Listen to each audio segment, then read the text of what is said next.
The big stations at both ends of the line each have a turntable. The Fat Controller had them made so that Edward, Henry, Gordon, and James can be turned around. It is dangerous for tender engines to go fast backwards. Tank engines like Thomas don't need turntables. They can go just as well backwards as forwards. But if you had heard Gordon talking a short while ago, you would have thought that the Fat Controller had given him a tender just to show how important he was. "You don't understand, little Thomas," said Gordon. "We tender engines have a position to keep up. You haven't a tender, and that makes a difference. It doesn't matter where you go, but we are important. And for the Fat Controller to make us shunt trucks, fetch coaches, and go on some of those dirty sidings, it's not the proper thing." And Gordon puffed away in a dignified manner. Thomas chuckled and went off with Annie and Clarabelle.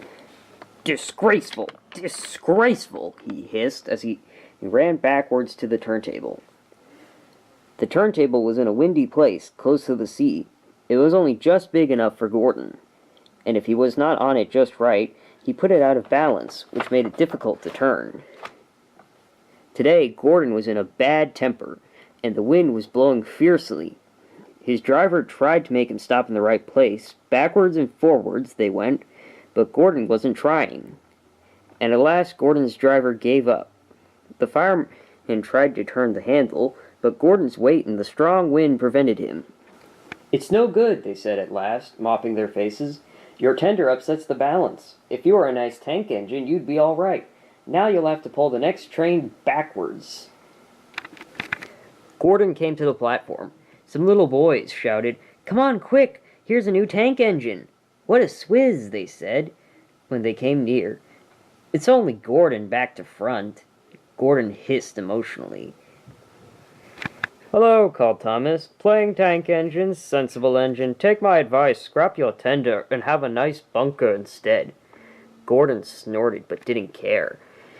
Even James laughed when he saw him. "Take care," hissed Gordon. "You might stick too." "No fear," chuckled James. "I'm not so fat as you." "I mustn't stick," thought James.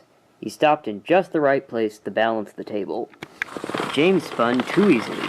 The wind puffed him around like a top. He couldn't stop.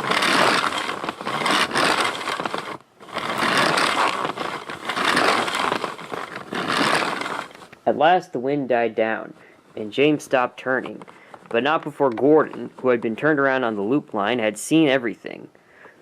"Well, well," he said, "are you playing roundabouts?"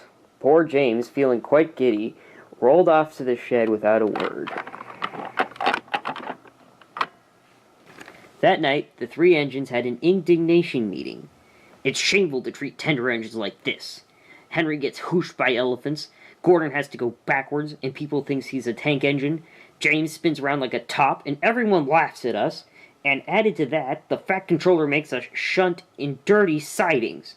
Blech!" said all three engines together. "Listen," said Gordon. He whispered something to the others. "We'll do it tomorrow. The Fat Controller will look silly." The three engines had decided to go on strike.